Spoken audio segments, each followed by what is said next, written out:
All I do is win. I wake up, I win. I close my eyes, and I win.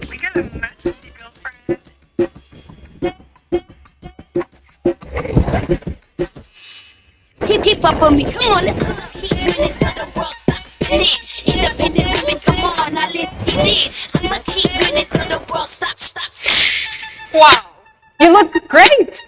Did you just come from the salon? Darlings to put that. Great that they salon fresh no matter what. The National Center for the Control of Small Arms and Light Weapons wishes to inform the general public that it will be conducting a public destruction of all recently recovered illicit small arms and light weapons and associated materials. The exercise would take place at the Nigerian Army Command Engineering Depot, Riga Chukun, Kaduna at 10 a.m. on November 24, 2022. A total of 2,611 recovered and illegally held small arms and light weapons and related materials would be destroyed in line with the ECOWAS Convention of 2006. Government officials, representatives of various security and international agencies, traditional rulers and other invited guests would be on ground to witness the destruction exercise. The destruction of illicit small arms and light weapons in circulation is a demonstration of government's resolve to strengthen peace and security in Nigeria. The center remains focused and is committed to ensuring an illicit arms-free society. This message is brought to you by the National Center for the Control of Small Arms and Light Weapons.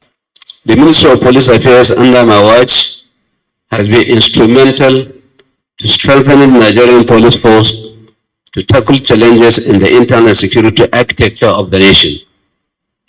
To effectively achieve its mandate to protect lives and property within Nigeria, the Nigerian police have deployed operational intelligence and the ICT-based apparatus to tackle and stem the tide of crime and criminality. Some of these efforts include the maximization of the Force Intelligence Bureau, Intelligence Response Team, and Special Tactical Squads through digitalization of emergency contacts via the NPF Rescue Me application for emergency response at the top of a button. This message is brought to you from the Federal Ministry of Information and Culture.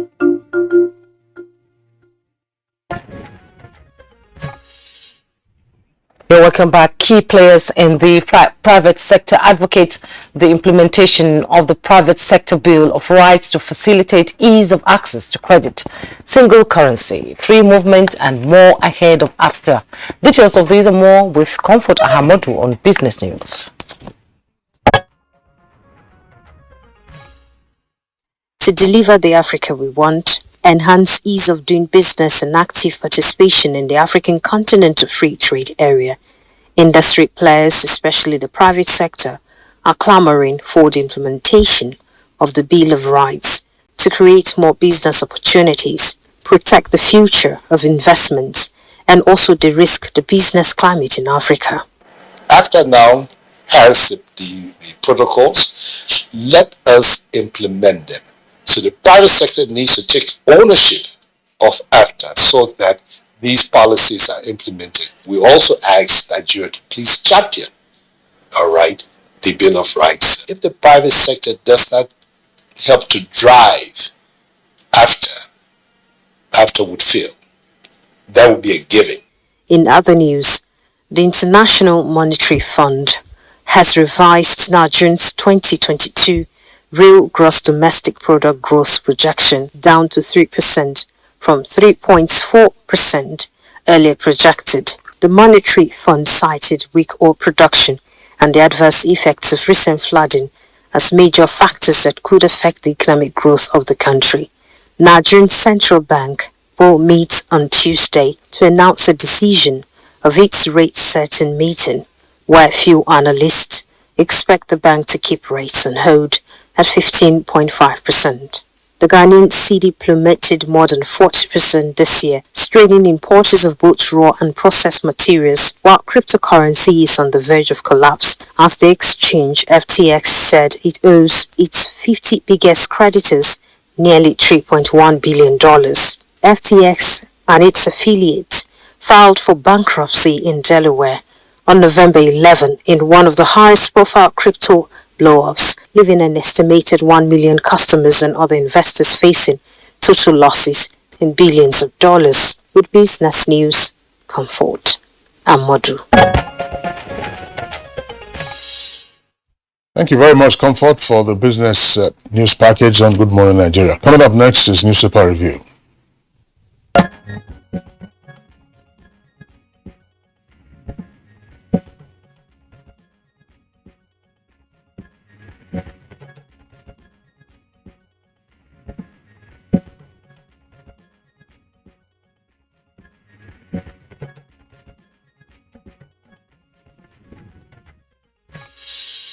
And we have a newspaper reviewer joining us for the first time on Good Morning Nigeria. Although he's a veteran broadcaster and most of you must know him watching TV over the years, he's Chukwudi Okoli Ubaja. He's the veteran broadcast journalist. He has worked practically all over. You're welcome to Good Morning Nigeria. Good morning. I didn't know about the veteran aspect of it. I know that in the newsroom, even in my home. Yeah. I'm really happy to be here again. Yeah, it's a pleasure. I've been a long time away from TV. Yeah. Thank you so much. It's a pleasure to have you join us. Same here. Yeah, so this is the maiden edition. So, Chikudi, let me begin with the New Telegraph newspaper this morning. And above the masthead, we have CBN. Banks' credit to economy rises by 33.45% to 63.48 trillion naira.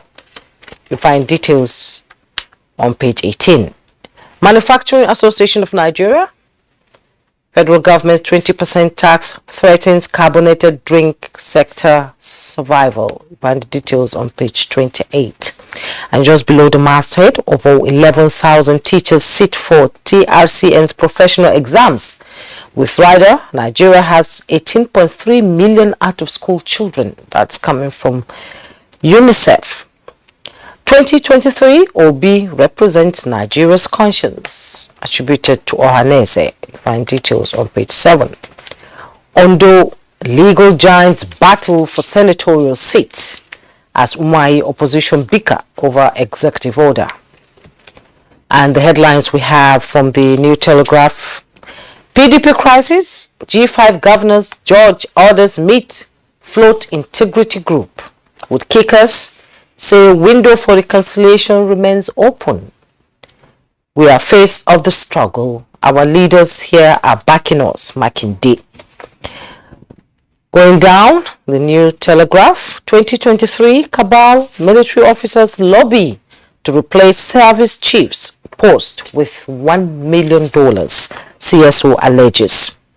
2023 vote only God-fearing leaders on air account tells Nigerians with rider churches should raise good ambassadors in politics at Adebayo. NAMA extends airspace service ahead of polls. And to security, down to the bottom of the New Telegraph, fighter jets pound more bandit camps in Kaduna, kill several terrorists. With rider, Ndume seeks EU's assistance for victims of insurgency in Nigeria. And the study shows that new technology may detect early stage of Alzheimer's disease. That's details on page 31. Kesley. That's all you got from New Telegraph. I also have the Blueprint newspaper. Blueprint, below the nameplates, the following headlines. Crude oil thieves using technologies to lay pipes. That's according to Kiari. There's the CEO of NNPC Limited. The kicker for the lead story says, Kwankwanso at NGE Forum. NGE is Nigerian Guild of Editors. I have no plan to step down for Atiku. And then you have a number of riders following for that. I have no plan to step down for Atiku. And then bandits kidnap 4-day-old twins and 19 others in Zamfara. Sack fever grips Nigerian tech companies' workers. Buhari has laid foundation for 25-year infrastructure plan. That's according to the minister. Zenith Bank heralds Christmas with Ajose Adeogun street light up. World Cup 2022, federal government cautions citizens as Qatar lists 7 conditions for fans. Over 90% Nigerians lack access to clean cooking fuels. according to the Bureau of Statistics. African Exchanges Linkage Project goes live on cross-border trading. FX shortages, in inflation, fueling naira devaluation and speculations. That's attributed to the IMF. And Premium Times editor-in-chief Mujid to release book on Obasanjo's secret letters. Those are the headlines from the Blueprint newspaper. So, Chukwudi, these are some of the stories that, of course, we have on the front pages of the two papers. Yes. There are other stories to also talk about, but yes. Let's revert to you the first time. Yep. The one I would like to start with is the one that gives us hope as a country. The war on insurgency is really picking up in terms of the fact that we're hearing more successes from the camp of those who are protecting us from these people who are who in their own interest, whatever that interest is, are trying to give us a bad time. I really find quite worthy of salute the effort coming from the security agencies. The pounding that is reported is something that gives Nigerians a big ray of hope. It goes beyond ray because it's big, really. It is a rainbow. And I kind of like the language, pound. Oh, yeah. Yeah. Sometimes the language actually goes beyond the action itself, so that it bolsters the ego or the fighting spirit of those who are in the business of trying to make sure that these people do not give us a hell of a time anymore. So that one really appeals to me because it's on a positive note. It reports good action by our security forces, whom we have always had confidence in. Maybe one or two things have been happening to impinge on their performance, to impede their progress. But at long last, across the nation, people are beginning to feel that there really is hope at the end of the light at the end of the tunnel. And I was also thinking, don't you think that stakeholders indeed in the education sector have said that the federal government should call a state of emergency in the education system? 18.3 million school children are out of school, and it's in a society like Nigeria, it's a thumbs down for us, don't you think? The first thing that strikes me is this act of heaping everything on the doorstep of the federal government.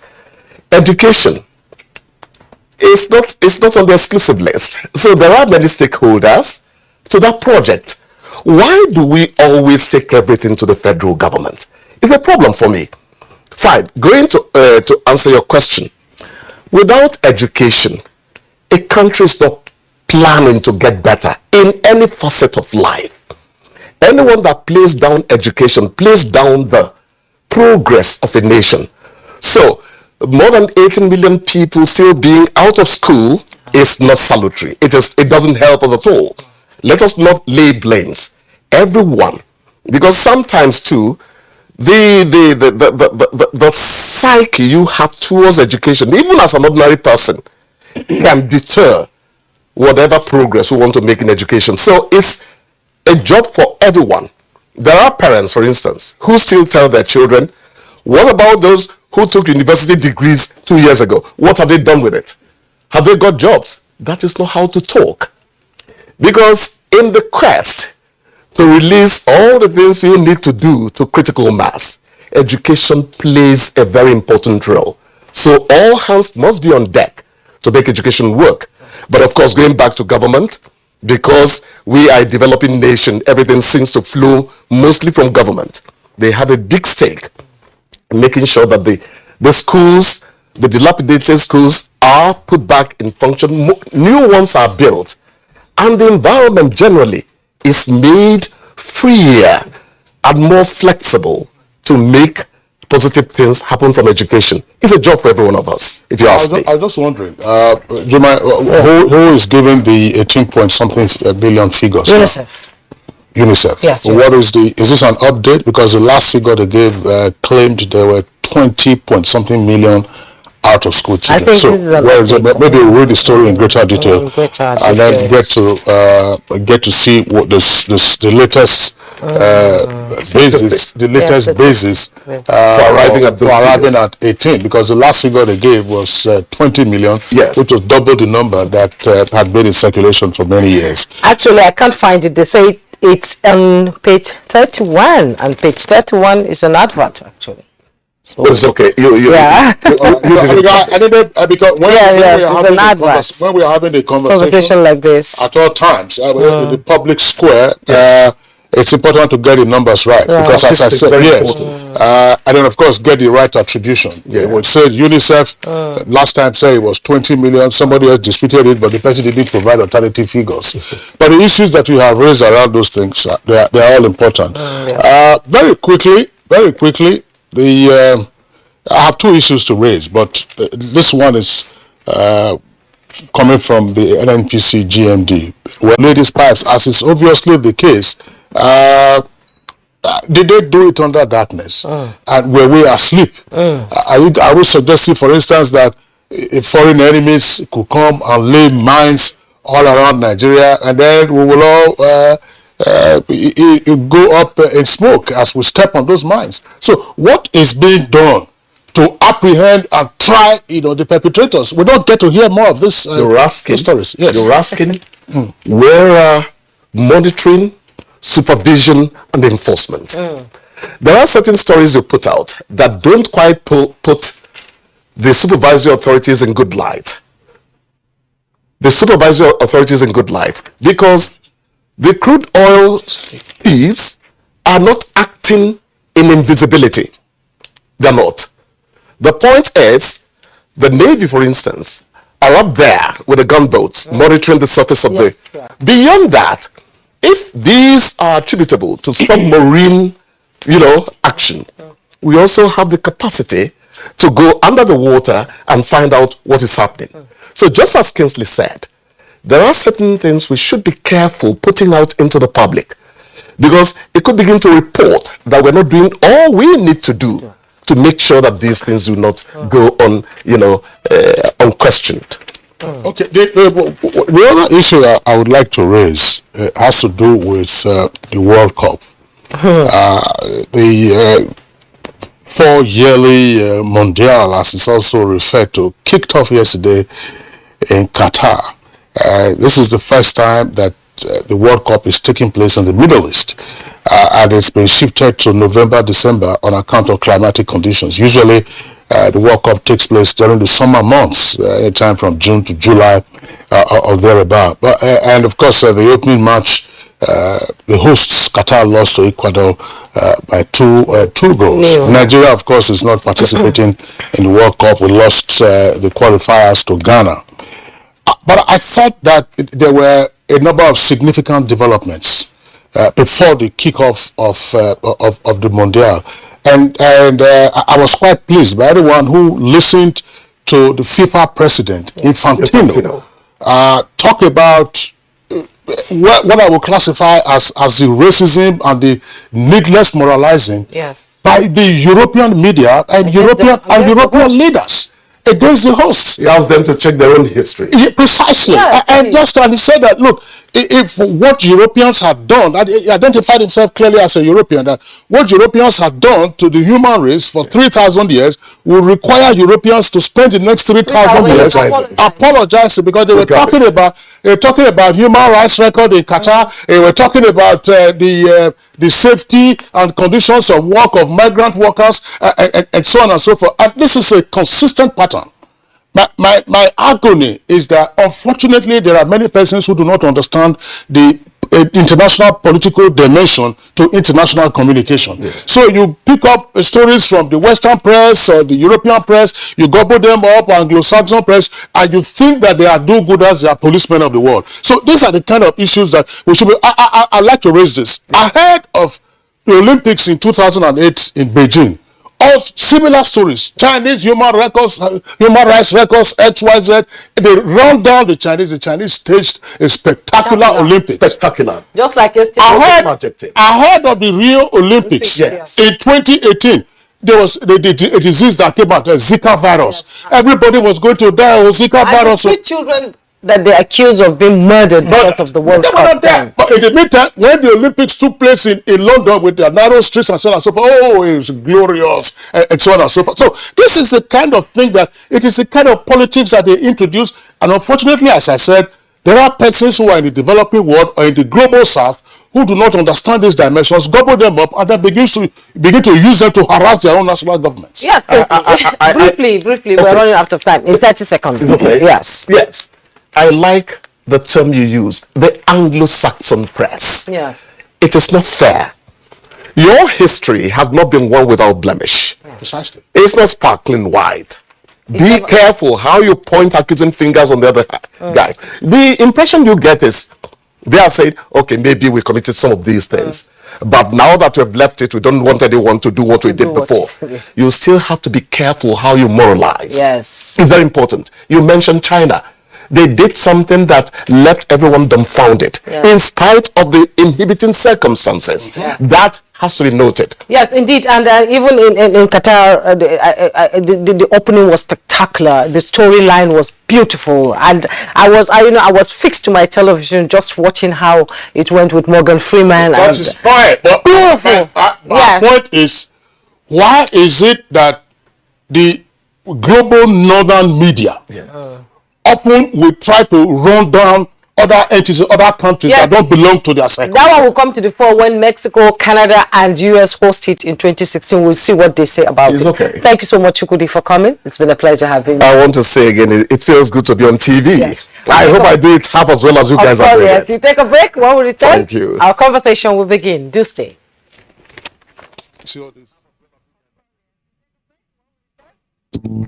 You clean your teeth every morning, but that fresh breath feeling just doesn't last.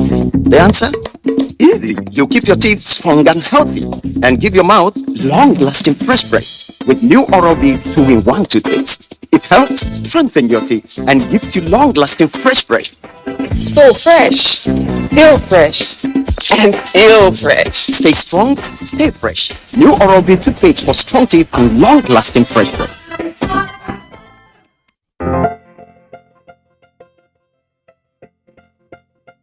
Everywhere you go, from banks to hospitals to public offices, mass transit stations, airports, and even telecommunication centers, senior citizens are treated as nuisances. They are not. They are senior members of our society, and they deserve the utmost respect. We shouldn't be having our aged fathers and mothers standing in long queues to withdraw their monies at banks. Our retired senior citizens shouldn't be caught standing in buses for lack of seats or chasing after one just to get to their destination. Senior citizens shouldn't have to sit long hours in hospital corridors with no geriatric specialist to attend to them. Our senior citizens deserve better treatment from all of us. They deserve to be listened to. They are deserving of seat reservations on public buses and priority attendance in public spaces. As young people, we are quick to say, no one owes you. This is not true. We owe the elderly members of our society a helping hand, our services, and respect. Age-friendly societies have more senior citizens enjoying good health, living safely, and engaging in meaningful community work than those who do not. Dignifying age-friendly services for senior citizens.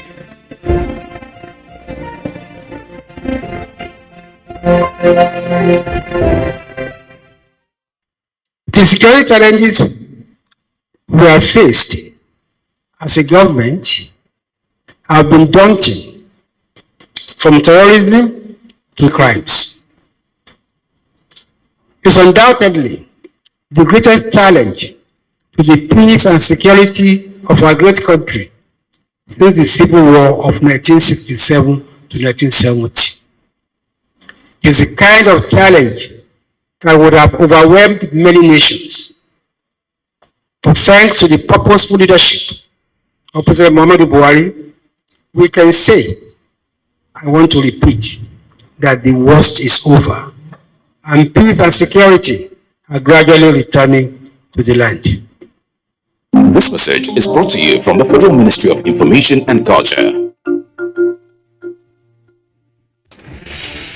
As the 2023 elections draw near, remember, evil prospers when good men and women only wish for peace, but never take a step to make peaceful elections happen.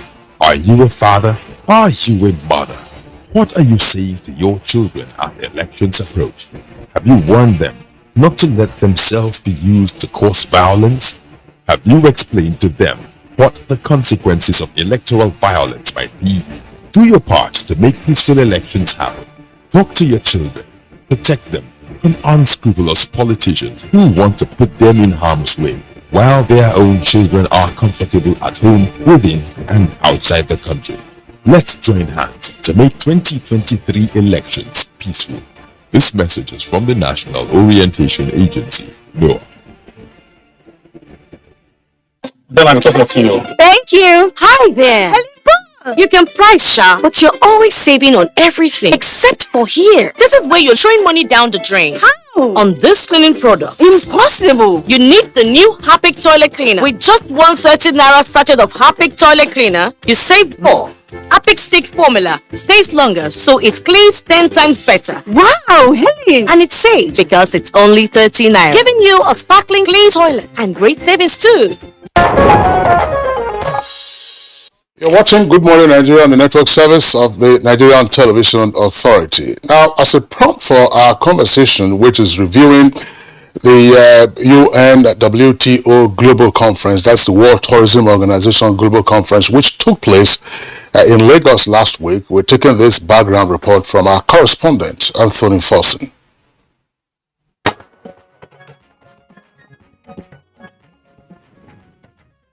At the refurbished National Theatre, Igomu, Lagos, the conference took into consideration the vital role of youth in contributing to remodeling tourism for the future. In this session, youth with startups specifically designed for the tourism sector showcase their innovation. The goal of the application is to make tourism accessible to everyone. President Muhammadu Buhari, who was represented by Vice President Yemi Osinbajo, was emphatic on how the sector's narratives can be changed for the better. An African premiere was held at all for any movie is an important statement for all rights. And I think that we should always remember to commend all of these great young men and women who are doing such great things, unifying Africa and unifying the world in the process.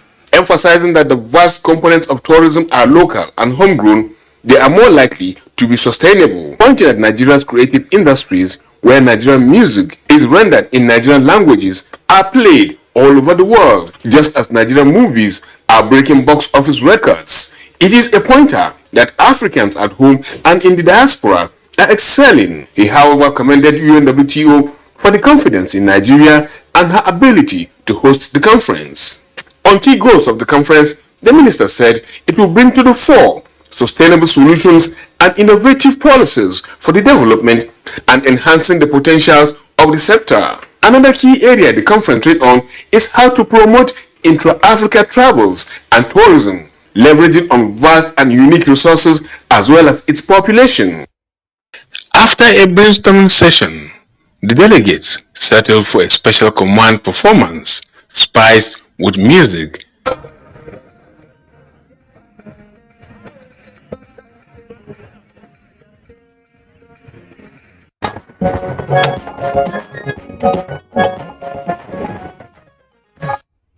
And to review the 2022 UNWTO Global Conference, let me introduce in our studio the Honorable Minister of Information and Culture, Lai Mohammed. You're welcome to Good Morning. It's been a while, I haven't seen you. Thanks to Kingsley has been plucking thanks to Kingsley. Seriously. Thank you very much. All right, Honorable Minister, the World Tourism Organization Global Conference has, as the saying goes, come and gone. On the eve of the conference, we had an interaction with you from our Lagos Network studios. We touched on a number of subjects, and you also had expectations with regard to one, attendance, two, the various engagements, and then the outcomes. In summary, what's your assessment of the conference? Thank you very much, Kingsley. I think with all sense of humility, the first ever United Nations World Tourism Organization Global Conference on Tourism, Culture and the Creative Industry was quite successful. It held between the 14th and 16th of November, and the venue was the refurbished, National Theatre. I think there are two unique events in this regard. The first, that this is the first time the UNWTO will hold a conference and under one roof would consider the three very linked issues of culture, tourism and creative industry. Secondly, it is the first time that any event will hold at the refurbished National Theatre in Lagos. It was well attended. We had at least 8 African ministers and we had about 60 delegations from 60 different countries.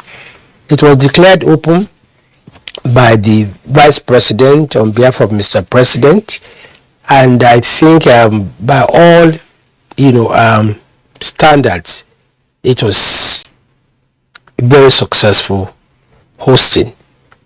It was not just a Georgia conference. In other words, we had high-level panels, we had workshops, we had symposium, but at the same time, we also had exhibitions. We also had a whole day devoted to interaction with Nollywood. We had a gala night and a command performance and an awards night. So in short, it was all that you want to expect in a global conference that try to examine the link between tourism, culture and the creative industry. Yes, when you signed the agreement in Spain, you assured Nigerians that you put together a trailblazing event, of which most Nigerians saw at the event there, and the renovation of the iconic edifice, that's the National Theatre. I remember going there for the first time, one time in Lagos, and that was the first time I was able to see Sam Loco on stage playing. Growing up as a child, I was on stage myself, so it was a very beautiful, but along the way the place just deteriorated due to neglect and decay. So how were you able to just think about it? We need to renovate this place, and how much support did you get in doing that? I think it was first of all thank Mr. President, who had the foresight and to appreciate the fact that the renovation of National Theatre was far beyond the capacity of the federal government, and who willingly approved the proposal of the central bank governor and the bankers committee to take over the renovation and do a kind of PPP arrangement with the government, whereby we will surrender the venue, they will invest resources there, and then they will manage it for a period of time. And I think the experiment paid off. Anybody who had the privilege to see the refurbished National Theatre, actually it's just phase 1 of the refurbished National Theatre. What happened was that we put pressure on the consultants and the contractors to make ready, the banquet hall, the lobby, the VIP lounges and the other centers to accommodate the UNWTO Global Conference, and they worked against time and they succeeded. And what we have today, we've sent pictures of it around the world, and it has actually received very rave reviews, because you would not even believe that this event center, this iconic, structure can be revived, renovated to that world-class standard. And the unique thing about it is that what was really refurbished and what was restored were actually the same materials that were used 45 years ago, be it the flooring, be it the artwork, and we must really congratulate both the consultants and the contractors for a very, very well done job. Okay, thank you very much. I mean, sometimes this is tangential. Sometimes when we are pretty angry with ourselves as a people, we try to ask the question, what have we done with our oil money? The National Theatre is an example of what we did with our oil money. Festac Town is an example of what we did with our oil money. The expressways that we have had, it's also part of what we did with our oil money.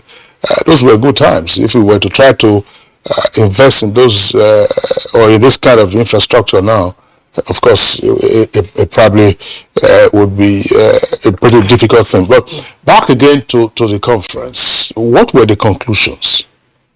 Well, you see, the takeaway for me of this global conference on tourism, culture, and the creative industry, takeaways were many. The first is that we're able to showcase a world-class venue that can host regional and global events at any level, comparable to any level in the world. The second, for me, is that we're able also to showcase our culture, our tourism potentials, and also our creative industry to such an extent that the Secretary General of the United Nations World Organization regretted not bringing his family to Nigeria. Thirdly, for me, is that the fact that Nigeria is able to host 2 global conferences back to back within a period of less than 1 month. Recall that we also hosted the UNESCO Media and Literacy Week between the 24th of October and the 31st of October here in Abuja, and then we now hosted the whole world again at the National Theatre between the 14th and 16th. Shows that despite the antics of naysayers, Nigeria is safe and is ready to host world-class events. But on a more particular note, the gala night, the special performance, a common performance by Boral Austin Peters, and especially the day with Nollywood, has really worked well for Nigeria, because it prompted the Secretary General of the United Nations World Organization that Nigeria will be a leading contender when they are considering where to site a global university of tourism, which UNWTO is considering. Secondly, he was so impressed with the interaction with the Nollywood producers and directors that he promised that UNWTO is going to help further develop the Nollywood. So for us, I think we are glad that it was held. We are glad it was also held in the National Theatre in Igamo, and we are also glad that we were able to showcase our culture, our gastronomy, our fashion to the whole world. But more importantly, that we are proving to the naysayers that Nigeria is a safe country, Nigeria is ready to host the world, and that Nigeria is a hub for business. Yes, the creative industry is quite huge in Nigeria, and this opportunity, I believe, is awesome for them to key into it with our rich, diverse cultural heritage. So, how did they, participate in the event, and how did they key into the possibilities of going beyond Nigeria? Because COVID-19 brought out a lot of creativity from our youths. Yes, it did. The very fact that you have a hub like the National Theatre for the creative industry, where people can exhibit, be their gastronomy, be their fashion, they can stay their place, they can show their films, they can have concerts. In itself, I think, is the biggest thing that has happened to the creative industry. Then don't forget that this is just phase 1 of the refurbished National Theatre. Phase 2 would comprise of the construction of 4 other verticals. 1 for fashion, 1 for films, 1 for music, and 1 for information technology. And the whole idea is to turn the whole place into what we call the Lagos Creative and Entertainment Center, which will be one shop stop for the entire creative industry. So with the creation of those hubs, you don't need to go outside Nigeria to edit your films, to sub-edit your films, to post-edit your films. Then at the same time, there will also be institutes and learning facilities for the business angles of music, of film industry, and also, especially for fashion, it will train our younger elements on the basic, on the basic imperatives of fashion, such as buttonhole sewing, good cuttings and things like that. So what we are really doing is creating a hub for the entire creative industry, be it music, be it fashion, be it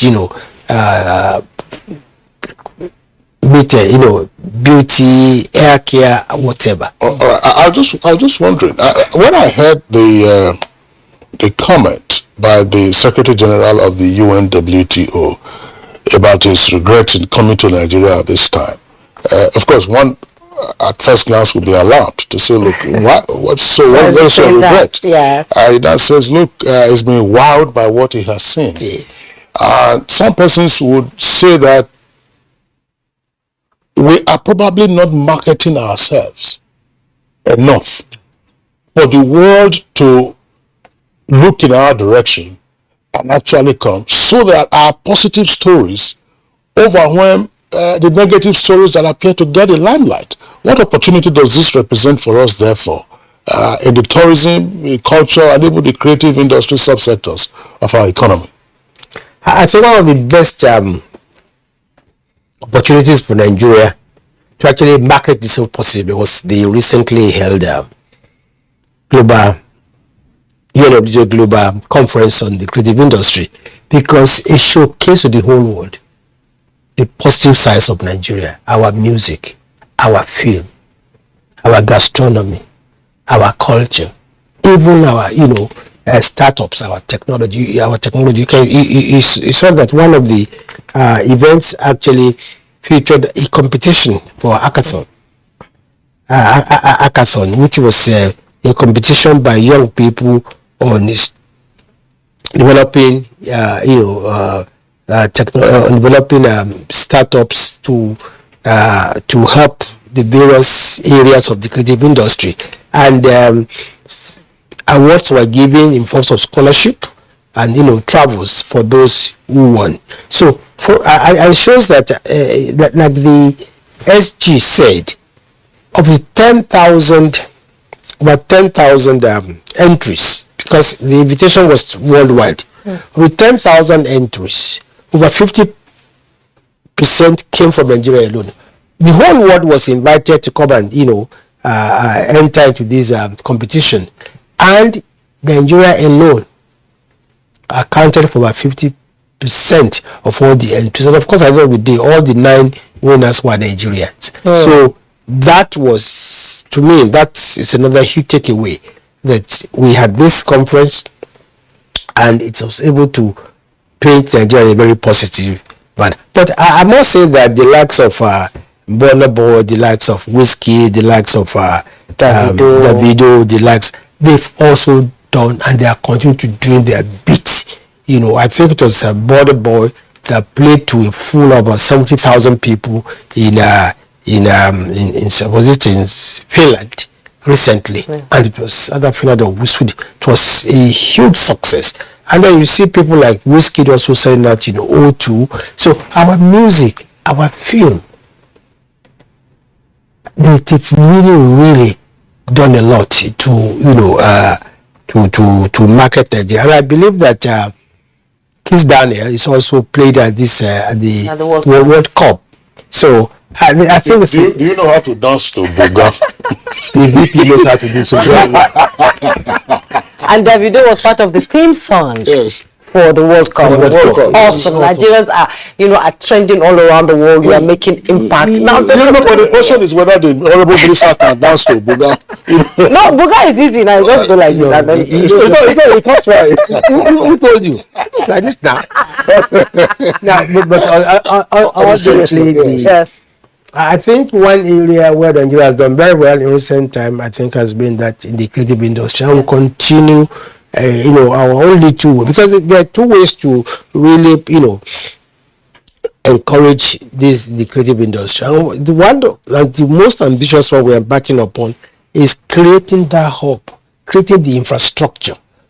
See, when the National Theatre Phase 2 is completed, there will be no need or less need for the Wizkids of this world and Davido to go out for concerts, because the main bowl will be able to host at least 5,000 people, and that's probably 5 times more than where any purpose-built concert of Nigeria can do today. And honestly, by the time the National Theatre is completed, it will be such a game changer for all our budding artists. I'm just wondering, Honorable Minister, let me ask this question. On the basis of my familiarity with that environment, is hotel accommodation part of the refurbishment plan? Absolutely. Because I'm asking this, the traffic in Lagos today, is it what it was in 1977? So people could stay at Doba Hotel in the Festac area and then commute on the expressway to get to the National Theatre, or be, at Eco Hotel or on the island and come. But today, a traffic situation. But if you then have an integrated accommodation with facilities, is it part of it? If you had the privilege of coming to the global to the conference, first thing that you see will be the master plan of the National Theatre, and it includes a 500-bedroom hotel. Fantastic. Not that alone. In collaboration with Lagos State Government, the intra-city train service also has a stop at the National Theatre, so that people can come to watch films. They can come to the National Theatre not just by taxi or car, but just also by rail. Mm-hmm. So all these have been included, and also the reclamation of the swamp is all been incorporated. If you go to the National Theatre today, it's like a construction site. Part of the theme for the conference is recovery and inclusive development. Tell us about it. Well, you see, this is the first major conference to be held, at this level by the UNWTO after COVID-19. And the whole idea is that because we realized that one of the most impacted industries by COVID-19 was creative industry, because if you cannot meet, you can't go out together, there can be no concert, so we lost a lot. So but the good news is that we've recovered almost 60%, and we've gone back to almost 60% of what the travel industry, what the creative industry used to be before COVID-19. So part of the two workshops, the two expert workshops was actually to consider the how we can recover using culture and tourism on the one hand, and how we can recover using tourism and the creative industry on the other hand. And the emphasis now is actually being placed on inclusive growth, not just growth restricted to to the cities or to just a few activities. And to me, one of the most revealing things we know after the COVID-19 was a survey that we conducted after the COVID-19 to see how much the COVID-19 had impacted the creative industry. And we were astounded by the result. Because before then, we used to say that film and music generated a lot of money and created a lot of jobs. But on the contrary, we realized that while revenue from the film was just a paltry, 170 billion naira, and music about 300 billion naira. But the revenue generated from the hospitality industry was 1.2 trillion naira. The revenue generated from fashion alone was 2 trillion naira. Revenue generated from beauty and hair care was over 1 trillion naira. Now, and you see, these are areas of the industry that are very inclusive. Because when you look at the fashion industry, it's not just about clothes being made by the high haute couture. No, we're talking about how many pieces of clothes are sold in a day in Lagos, how many are sold in Kano in a day, how many hair pieces are sold in a day, how many people do they employ. And we found out that in Lagos, for instance, over 10,000 pieces of clothes are sold in a month. And Honorable Minister, I know you referenced this when we interacted with you while you were in Lagos on the eve of the conference. Is it possible to, within the time left for our conversation, to, for instance, articulate or perhaps have a pointer to the policy implication of what you have said? If during the COVID-19 lockdown, the fashion industry contributed around about 2 trillion naira, we could sit down and assume that those numbers could be a lot higher if we took advantage of the CTG value chain, cotton, textile, and garment. So, what is it we are doing at the moment? Because a number of the textile, or most of the textiles we use, come from outside the country. Fiscal implications, for instance, how do we arrest dumping?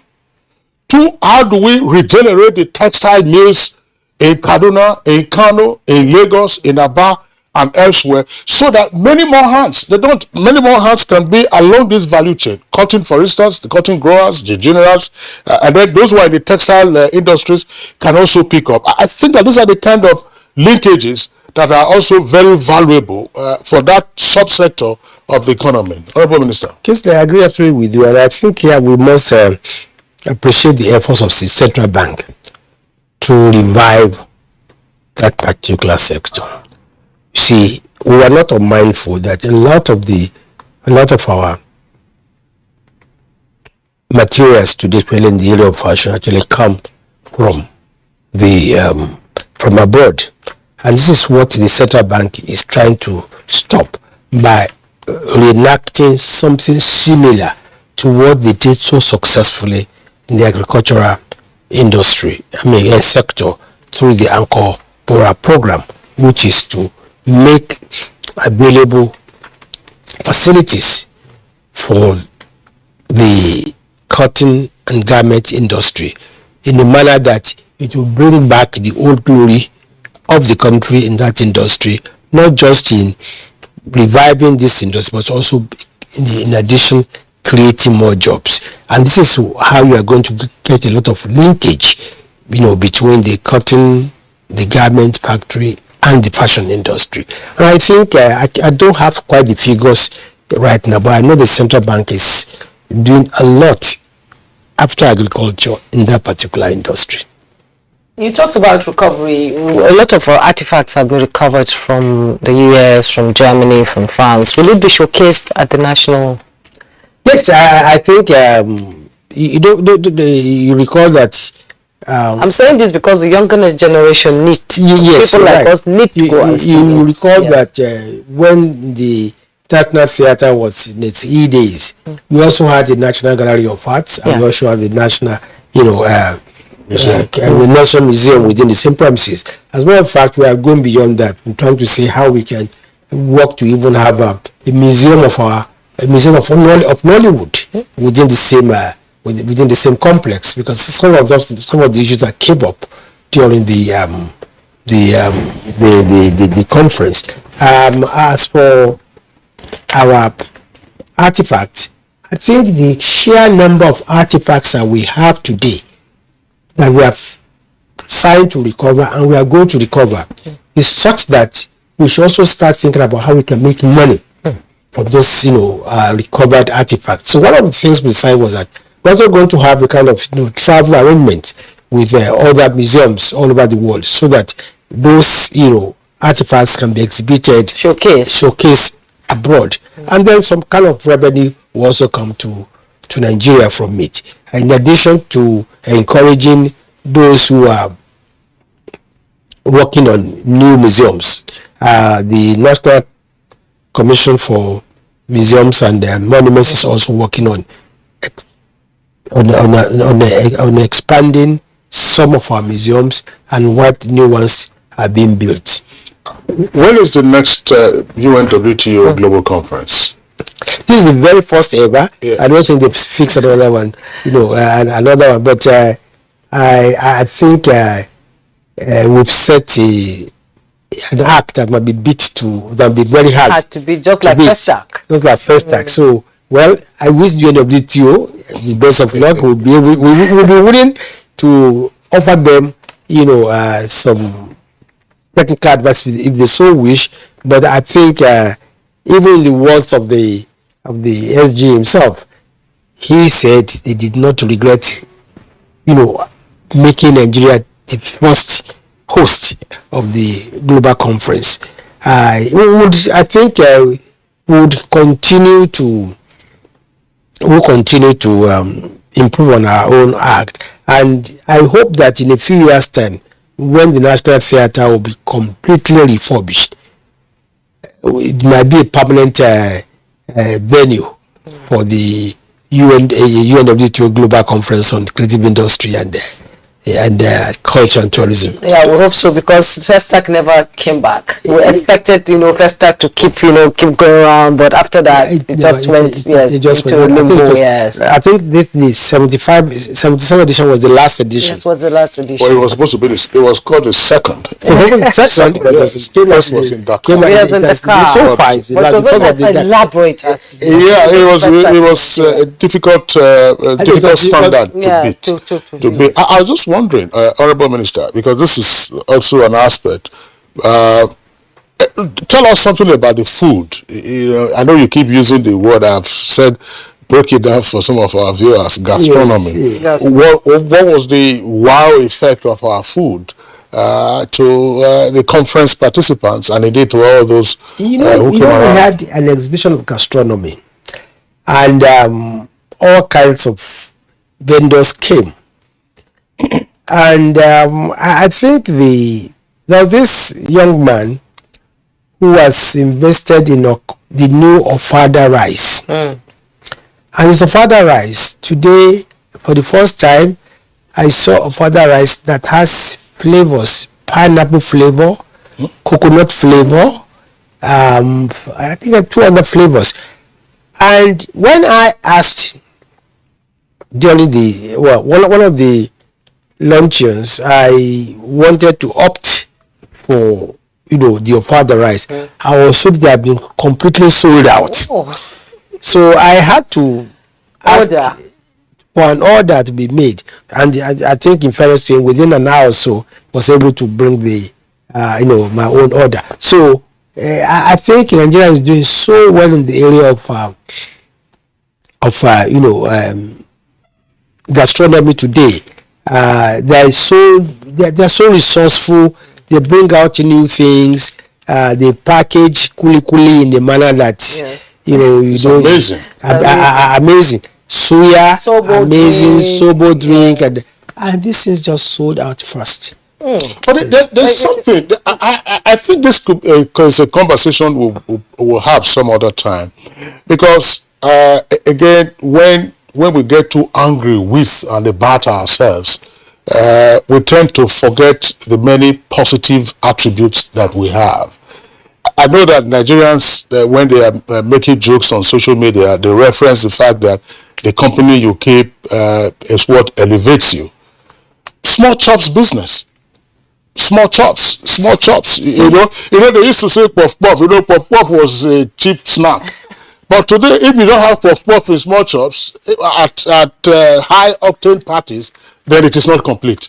But see, the way Nigerians just invented the whole idea of small chops as part of the snacks for that, it's something that I find pretty amazing. Briefly, in 30 seconds, we run out of time. Briefly, you just don't even look at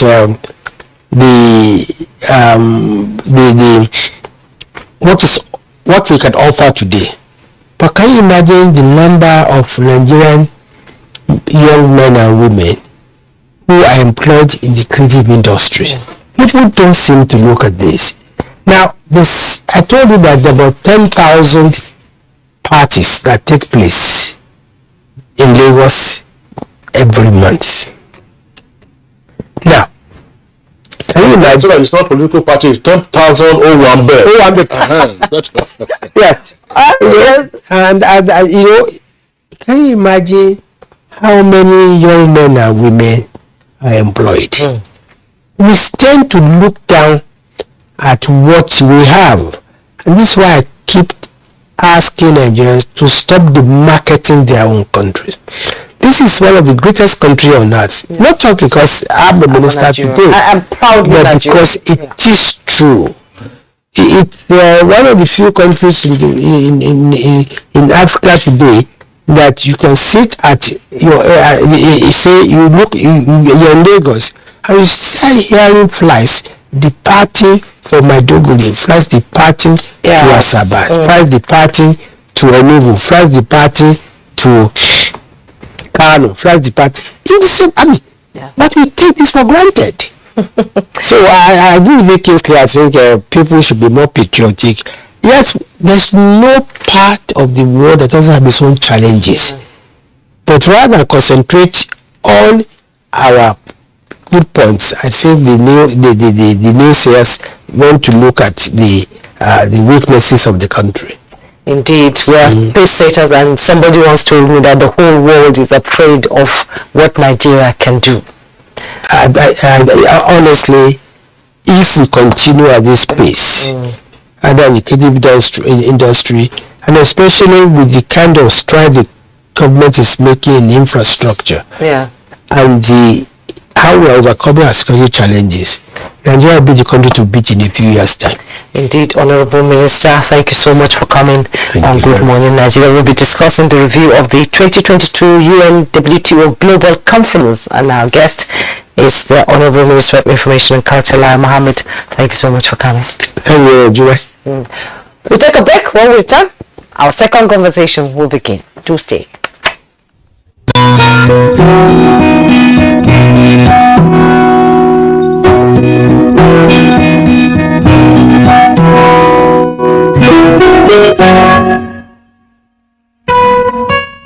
This life can be yours forever complete. A calm and peaceful sleep. Removes mosquitoes so you can sleep a calm and peaceful sleep. Good night, Electric. What we face mostly now are flashes of cowardly attacks from the rump of groups that have been routed in one location or the other, moving to another to give the false impression that they are still strong. Our ultimate goal is to eliminate them altogether and restore total and lasting peace over every inch of the Nigerian soil. Sounding tall, we take it home. We are determined to ensure that every inch of the Nigerian soil is safe. That determination is there, the order has been given. But we shall continue to protect the lives and property of Nigerians and foreigners in our midst. We shall continue to work for the peace of the nation and deter elements that constitute threats to the people. We shall bear the full powers. This message is brought to you from the Federal Ministry of Information and Culture. Nigerians, elections are here again. Let us shun violence. Let us play the game according to the rules. Do not be a thug. Say no to violence. Let's rise and defeat violence, crime, and sabotage against the peace of our nation. Nigeria is the only country we have. We must do everything to keep it united. We must avoid any act that promotes hate and disintegration. Say no to separatist movement, terrorism, fake news, hate speech, religious bigotry, and any act that tends to divide us as a nation. Watch out for strange gatherings and suspicious movements. Restrict access to sensitive documents and data, the disclosure of which may damage national security. Educate your staff and family, particularly on measures to safeguard information and report security breaches. Apply relevant legal security guidelines to protect yourself and your neighbors. Due to misinformation and wrong choices, some idle persons resort to vices in their greed to get rich quick. They resort to kidnapping, killings for rituals, and other heinous crimes. Avoid wrong use of the social media. Before you broadcast that false message, think twice. Ask whether it will promote peace or violence. For safety at home, still be security conscious. Educate your household on safety tips. Report all suspicious movements and persons to the security agencies nearest to you. Be a good citizen. Be patriotic. To pass security information, please call 0813-222-2105, 0915-339-1309, 0908-837-3514, or send a mail to dssPR@dss.gov.ng. This message is from the Department of State Services, DSS.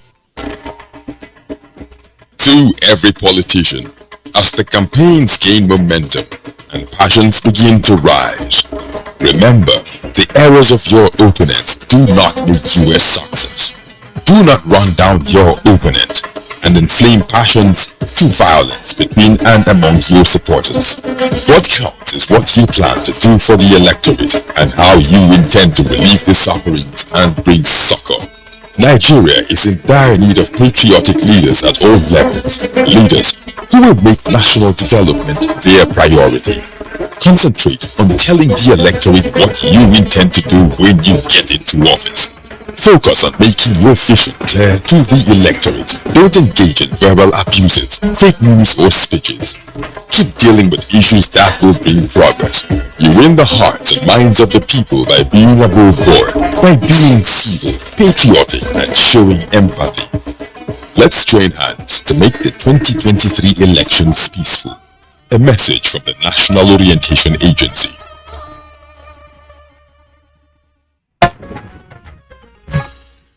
You're welcome back. Now let's turn our attention to the second topic for today, which is the 2022 World Television Day. But first, let's take this background report by Abdul Salam Jibril.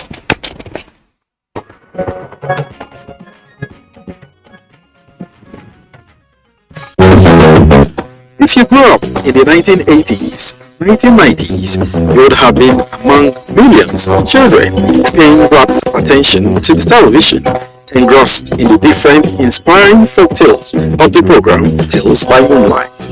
Such is the power of television. Conceived in the early 20th century, the TV has evolved from the monochrome, that is, the black and white, to the color TV and currently digital television. Since 1959, when Nigeria witnessed her first television broadcast, several educative and informative programs have been churned out, with the NTA dominating the broadcast media space. In recent times, however, there are fears that the traditional TV is facing extinction with the advent of social media and other media options.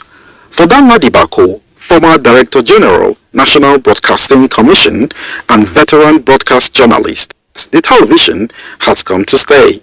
Once upon a time, as far back as the 90s, NTA had 30 million viewers. We might not have increased that much because of social media, but clearly television has its own audience, which is not exactly the same with buying data and loading your phone. The complications of searching, buying data, connecting to platforms and doing IPs and all of those things, television, you just plug it and open, so you are available, except when you are using a decoder. Ayo Adeoye, another veteran broadcast journalist, maintains that the television can coexist with other new media sources. I think the significance of it again is like it's a wake-up call for practitioners, television practitioners, to wake up and begin to strategize towards meeting up with global best practices so that we can go with the emerging trends in technology, because without that we are likely to be run out of business.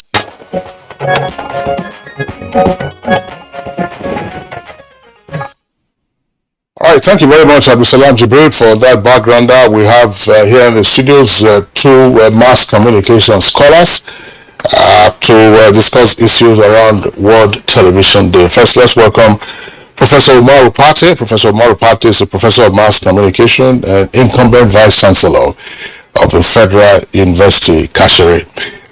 Professor Umaru Pate, glad to have you again, and good morning, Nigeria. Thank you, and good morning, Kingsley and Nigeria. Okay. Also here with us in the studios, Professor Armstrong Idachaba, former acting director general of the National Broadcasting Commission, NBC. Professor Idachaba, glad to have you this morning. Thank you, Kingsley. Good to be on. Good morning, Nigeria. Thank you.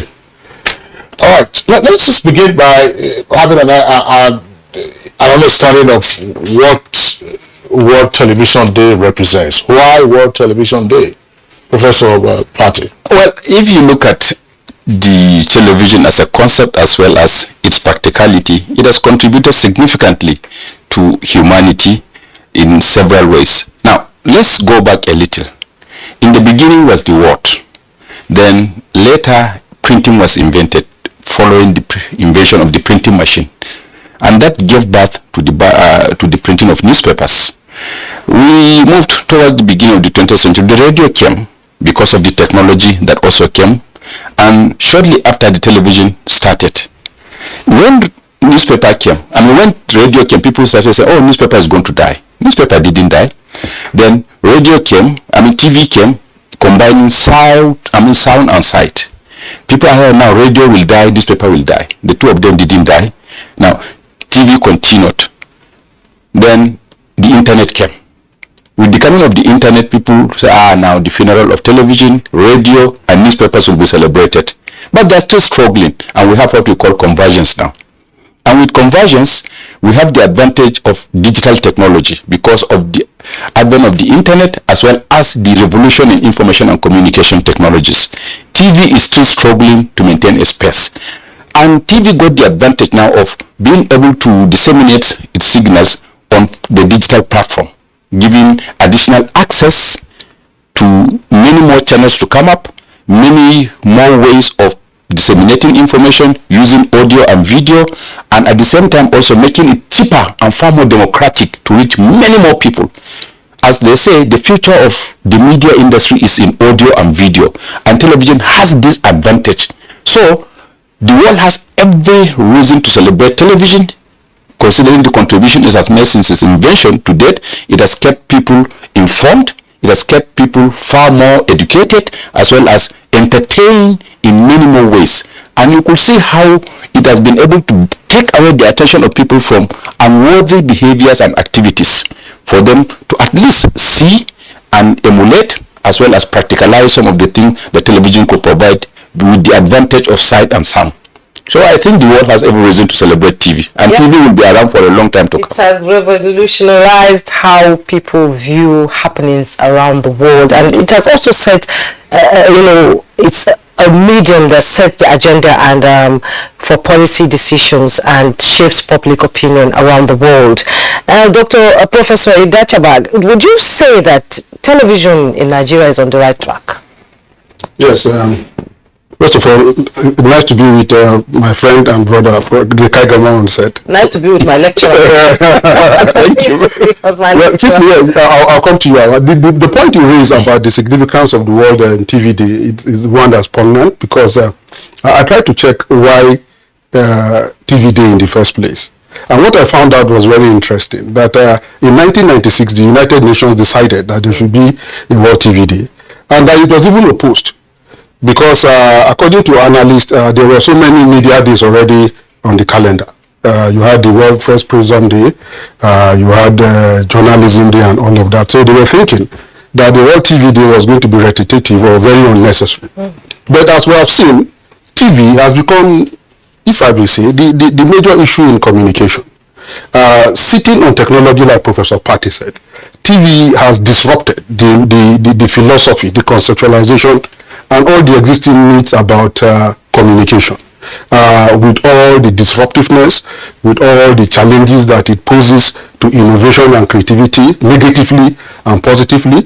It has turned policymakers, it has enabled content creators, it has allowed for a lot of surrealism, fake artificial creation, and also, more importantly, it has also dynamized the commodification of content in terms of giving added value, to content creators. But it has also opened up lots and lots of challenges within the media landscape. And that is why I think that even more than the very humble radio, TV remains the major issue in communication today. Will it still remain? Do you think television, the way it's going, people say it's been threatened by the social media and other platforms? Do you think it will still be relevant in the next, say, 50 years? Yeah, what TV has done, from the point that Professor Patti made, which I also want to re-emphasize, is that technology has allowed what you call convergence, right? And rather than see limitations, what you see are levels of enhancement. But again, like I hinted, it poses a lot of multi-dimensional issues, and many of them on the advantage, sometimes on the disadvantage. Professor Patti attended my inaugural lecture, where I looked at the issue of convergence and how it shapes media philosophy and even worldviews globally, right? And what you see is that because of the enhancement of the social technology, especially on the social media, like you have said, we now have a lot of lowering of entry points. It's difficult now to determine who is a content creator, as I alluded in my paper. Who is the editor? Who is creating the story? Who controls the process of content dissemination? So what you have enabled by technology is an all-comer, and it raises a lot of issues. But again, the advantages are many. Now you find total interactiveness. You have adaptability in terms of people's capacity, to provide content within the framework of their own little budget. People are happier. But again, also negative dissemination. And also very disturbingly, there's what I tend to call the media rudeness, consequent to the intrusion of technology, where content is thrust upon people, whether they want or not, and because of the ubiquity of technology, especially TV, it goes everywhere, and it comes so strongly with images. So sometimes you don't want to see, but you are forced to see. And once you see, it affects your psyche, it affects your thinking, it affects your orientation, right? The levels of believability, credibility, authenticity are also shaken. So there's a huge test, around the inability of what the social media does, and also the consequences, for human understanding and use it. All right. Thank you very much, Professor. That's about. I would like us to take a step back again into history. About 3 years ago, when Nigeria celebrated the advent of the first television station in Africa, that was in 1959. I recall we had a 2-day conversation on 60 years of television in Nigeria and then in Africa. And a number of the veterans in television in Nigeria were our guests, including the first Director General of the Nigerian Television Authority, Engineer Vincent Maduka. We also had the first female graduate in the newsroom at WNTV Ibadan. That is Mrs. Omobolale Onojide, whose husband was clerk of the Western House of Assembly when the crisis broke in 1962. Those were early beginnings, and the conversation on that day, on those two occasions, centered around one, technology, and then the content. We use the word content now in the digital age, but it is the case, Prof, that programming is a cardinal element in broadcasting, more particularly for television. Are we getting it right as we look at World Television Day 2022? For us in Nigeria, it's our programming right, which is to say, we were talking about content, or people just throwing in all kinds of things, and then you are looking to see standards, and those standards are elusive. Thank you very much, Kingsley. You see, in the media, there are 4 or 5 major factors, not only programming. Content is one. First, funding. You need funding for the other thing to happen. 2, you need technology. Technology is the enabler for media production or media content or even the performance of the media itself. Then number 3, content is the window to the world. The difference between NTA and the Ministry of Information is that NTA can provide content. So the content is what links you with your audience. Then number 4, is the credibility of the content that you produce. What is the quality, what is the level of believability, and how truthful or competently produced are these contents. And above all, of course, the safety and the autonomy required for you to do these productions. The media is not like the bureaucracy in the ministry. Here, you need high level of independence. You are going to involve a lot of people. You need artists whom you may not necessarily employ. So you need resources and you need flexibility for you to operate. So by the time you combine all of this and take a look at our own context, then you can understand why if people sometimes question our content, it may not necessarily be just content alone, but all these things. Do you have the enabling technology for you to produce the required content that people in Nigeria can see and compare with other content produced with better technologies elsewhere? Are we really investing in technologies? Number 2, do you have the funds to use to invest in these technologies to produce the right content? Number 3, do you have that autonomy and independence for you to think and produce content based on the needs and relevance that your audience can respect? Or do you simply produce without deep research, without deep thinking? And that will naturally leave you on your own. Now, every house you go to, the first thing you see in their sitting room is the TV. Which means TV is central to our existence. TV is there to inform, entertain, and keep us together. But with the advent of technologies now, you have digitization. And digitization has given access to multiple channels. And not only multiple channels, but multiple owners coming with diverse ideas. So the challenge for the existing or conventional media is, can you also provide the enabling environment using the right technologies to compete with some of these smaller producers who can do much with little? Unlike big organizations like the NTA, where you need bigger resources for you to remain afloat. You are serving the whole of Nigeria, 216 million people. In almost every state you have an NTA station. But compare yourself with somebody who has just one channel and has access to the same technologies that you have. He can talk to everyone in this world. With little money, he can do much. In your own case, you need bigger money, bigger technologies to do the same that he or she is doing. Like the radio. So by the time you look at all these challenges, you can then understand why we may have issues.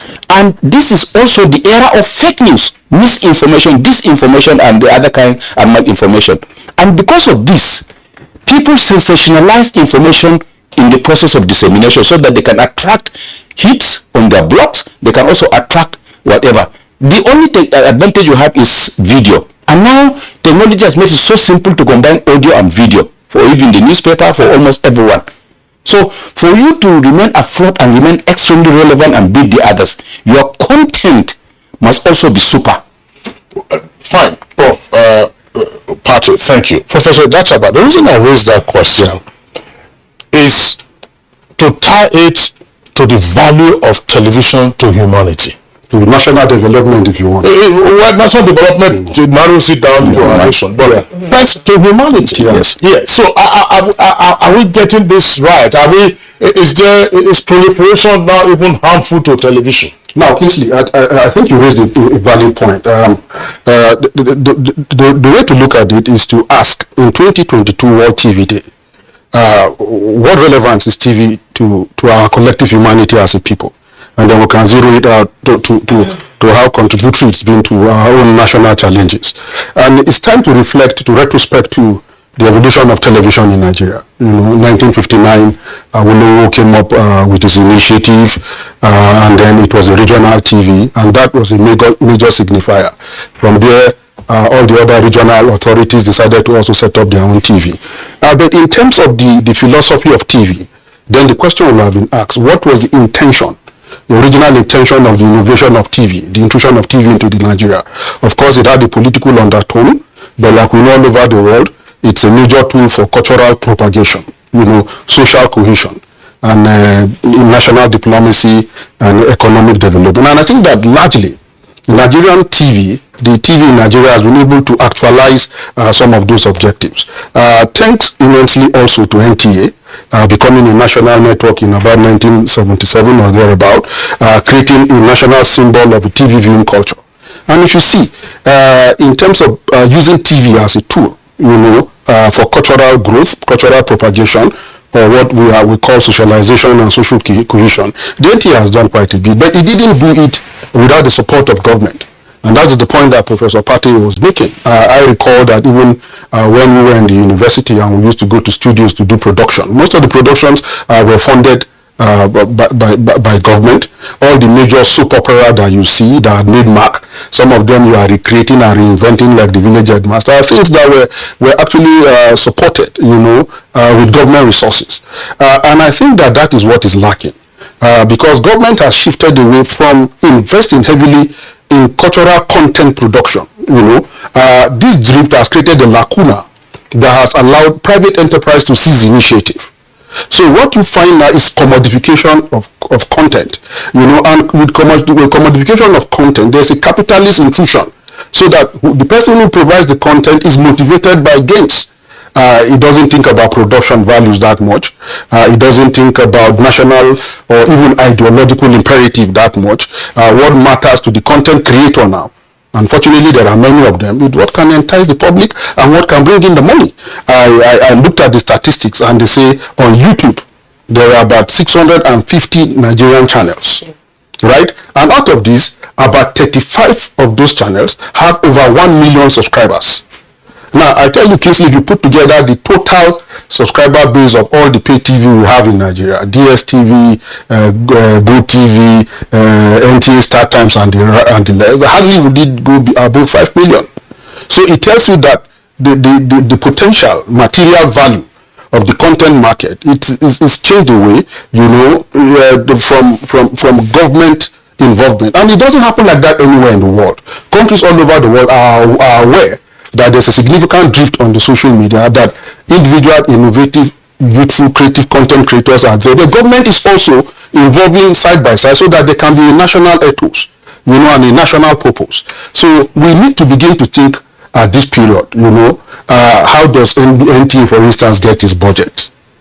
I have not seen in recent time a realistic or a well nationally encompassing program that's emanating from the NTA that used to be those days, where you say it's a must watch, you know, what you see as alternative are so many channels that are emanating on the DSTV platform. And what they do, is to commission young Nigerian talents to produce. Some of them, they acquire them under terms that are probably not too satisfactory, to the content creators, but they don't have an option. They have to survive. They have to be innovative and creative. So there's a mass differential in terms of private initiative, government involvement, national purpose, individual purpose, and the collective will of the Nigerian. Professor Dachaba, I think it is because, I don't know whether it's because we have refused or we are still very slow in implementing the national communication or information policy as envisioned. Right now, there is no functional information policy in this country. And that will have given us we will have created a regime or a climate that can ensure satisfactory performance by all these organizations that you have mentioned. I remember, I think it was during the Obasanjo regime, a committee was set up, some of us were involved, under the late Professor Alfred Opubo, to do two things. One, we did the national community radio policy as well as the national information or do we say communication policy, which was to give a sort of a direction. The first one was in 1987 during the Babangida regime, and somehow it has become outdated. Now we are trying to come up with another one. It has been drafted. It's in the ministry, lying down. And that document is supposed to give us a sort of a guide, create a climate, and direct the performance and functions of the media sector in Nigeria. But without it, we are only operating in isolationist kind of behavior. So there is no coordination, and we do not have a clearly defined focus or even the national philosophy that we are supposed to promote and protect. Absolutely. If you come up, what are the specific national values as defined in our policy, which our media organizations are expected to perform, and they also need to be supported. Of course, we know government cannot pay all the monies that may be required, and the funding issue is a global threat to our media organization. But the truth is, if we want organizations like NTA to remain relevant, we must also give them the enabling capacity for them to compete with some of these things. Don't forget, the audience test is changing, and the attention of the audience is becoming scarcer. By the time you take, let's say, your Star Times decoder now, how many channels do you have access to? Thousands. And because of that, for your organization to command the attention of viewers, there must be something thick about it. And how do you also create counter narratives to some of these messages that we get from the alternative channels? From the fake news. Yes, and the younger people who are coming up now are disconnected from this conventional media organization. If you do a survey today in Nigeria of the average age of a typical radio listener or even TV, the conventional TV viewer, you may be shocked that it may be above 30 or even getting to 40. Now, how do you connect to the young people who are the majority viewers, who may be the majority consumers of these messages? How do we ensure that the messages we give them make relevance to their lives and is in the interest of the national policy? But if you leave a vacuum, then somebody will be there to come in, either for money-making reasons or for whatever reasons. So we need to sit down and define what we do. This sitting down and thinking is not, in my humble view, necessarily the business of the executive branch alone. No. That is to say the government. It will also involve the legislature. Because earlier, Prof, you were talking about the elements and the mix for television, and you talked about technology, content, funding. Credibility, and of course programming, because programming would then say how much time you allot XYZ funding, and that would then say purposive funding. Yes, because if you had a generation or two ago that was fed on a diet of Taste by Moonlight. Taste by Moonlight wasn't just Taste by Moonlight. Taste by Moonlight was purposive. It was meant to be educated. What is the alternative to it today?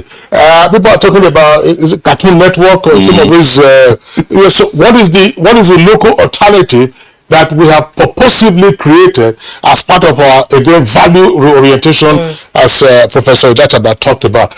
I want to leap forward to another issue, which is also relevant. We're talking about World Television Day, and I want us to focus. Let me get your views on news flow patterns, which has always been a major challenge in the world of communication, and particularly for television. The opinions, it is said that the advanced countries hold of the less developed countries come from their media accounts. And I think, it's almost clear that the kind of images that the advanced media outlets collect from the less developed world and then disseminate to their audiences reinforce the prejudices against the less developed world, and therefore even policy formulation and so on and so forth. This was, of course, one of the issues around the New World Information and Communication Order. We appear not to have come out of that just yet. In fact, we have reclined. That's right. So how do we? Okay, let me have your take on this, and then what you think the pathways are to a new order. Yes, Kingsley, things are even getting worse. I remember writing a chapter in a book some years back. The new code debate, is it still alive? I was asking that question. And the new code, the New World Information and Communication Order debate, at the point some years back, with the advent of the internet and the democratization of access and dissemination of information machinery. Now, policy has become very weak. You see, what we have been doing with these technologies, we have been busy learning how to use these technologies without thinking of how to govern the technologies. And these technologies have made information dissemination so easy. And then it has also made there's inequity in the ownership of these technologies. Some people are the controlling agents of these technologies. They have the resources, they manufacture, and because of that, they have access to their own defined pictures of you. What they define is what they take of you. You do not have the capacity to counterpenetrate into their psychology. They have all the means to come and tell you who you are, how you are, and what they are. You do not have the means of now painting your own story to them. The only way you could do is perhaps when we send our children to their schools and they exhibit their brilliance. That's when they know that we are also good. But we do not have this technological capacity of penetrating into their television sets, but they penetrate to us, and they are sending all sorts of things to us. So we are sort of subdued in the current environment. In the past, we could even talk. Now, nobody is even talking. Even the debate on the UNESCO platform is no longer up. Why is that? Because we do not have the resources. The technology is the one that is defining things in the world today. And if you look at how the information technology is evolving, the volume, the velocity, and even the ferociousness with which these technologies are bombarding onto us, what is our own contribution? And if you cannot control the technology, there is no way you can have the editorial independence and the editorial definition of who you are. So long as we are slow in this respect, and our policies and values are also not so clearly defined, it becomes difficult. You cannot control the internet. So long as you don't have control, anything can be sent to you. So it's very, very difficult. We have to do a lot of things, from training, from the way we give media literacy to our people so that they can be critical consumers of media content. I think, Prof, the point you made earlier, I think underscores the essence of this discussion about a national policy on communication. And that's where the consciousness actually begins. If you have no articulated national policy, then you are blind. You operate in the vague, right? And that is a problem, because whether you want or not, the cyberspace is a space of engagement. Yes. Right? And what is happening within satellite and the digital space is that people are occupying. Right, and they will keep occupying. Yes, and that's why you have an endless number of channels, that people are filling the space with. Right, and if you do not have a policy, a deliberate policy, well calculated, enunciated policy that will create levels of engagement for you, then you become extremely vulnerable. And what we are seeing is the level of vulnerability. A lot of countries deliberately, like I said earlier, invest in their national media as the first level of engagement. Then whether deliberately or through a mission commission, they also support personal initiatives. So long as they all sum up to that national imperative. And that is the way it's done. So you find America with its own national network on the terrestrial, on the satellite, on fiber, on the internet, and they occupy space. If you go to China, all the channels you watch on the Chinese space are actually Chinese channels, and they do so much, to see how they can fend off intrusion of other foreign channels. So everybody tries to protect the space. We are not doing that much in Africa. Even with our advancements in technology, even with advancements in content creation. Like Nigeria is the leading hub for film video content production. In the whole of Africa, as a second or third globally. How much of this content have we been able to use our own platforms to push out? I don't know if we have any locally, created or produced or manufactured app or information dissemination platform, that is original to us, that can compete with the other media giant companies that are terrorizing us. All these issues are raised. Yeah. So look at also the staff who do these things in these organizations. How are they catered for? What kind of training do they have? During the pandemic, the coronavirus pandemic, almost everyone in other sectors that are sleeping were giving assistance, were giving palliatives. The media was on its feet. The staff were exposed, vulnerable, and busy educating and informing Nigerians. Yet nobody, I repeat, nobody gave them a dime in appreciation of their efforts. Now, how can the best come out of them? We are talking about content. So we must also be conscious that these are creatively gifted people who use their talents to keep you informed, to keep you educated, to even keep you entertained. And they sacrifice so much, and almost all the time they are in the studios working, or in the newspaper house working, yet at the end of the day, they look miserable. Professor Pankin, thank you so much for this point you've raised, and I'm sure that we'll keep. There'll be another platform to discuss. I pray so. Yes, I pray so. So that we need to also make our voice known. Yes, there are a lot of other sectors that are doing less, contributing less to the development of Nigeria, but are receiving more unjustifiably. Gentlemen, before we sign you off, which leads us to the point, I believe, of the national policy on media and communication, namely whether as a philosophy there is a recognition of the media as one of the soft powers of any nation. Media. We recognize that the media is a soft power. You can have your hard power, all the armaments and so on and so forth, but the soft power to on paper, yes. But how do you translate and give meaning to the thinking? Okay, Professor Pate, Vice Chancellor of Federal University, Kashere, is the Professor of Mass Communication. Thank you so much. You've raised a lot of things, especially welfare for. Thank you for that. And Professor Armstrong Idachaba, former Director General, National Broadcasting Commission, NBC. Thank you so much for coming. Thank you, Jimmy. Nice to be here. Very lively conversation. Thank you. We'll take sports update next.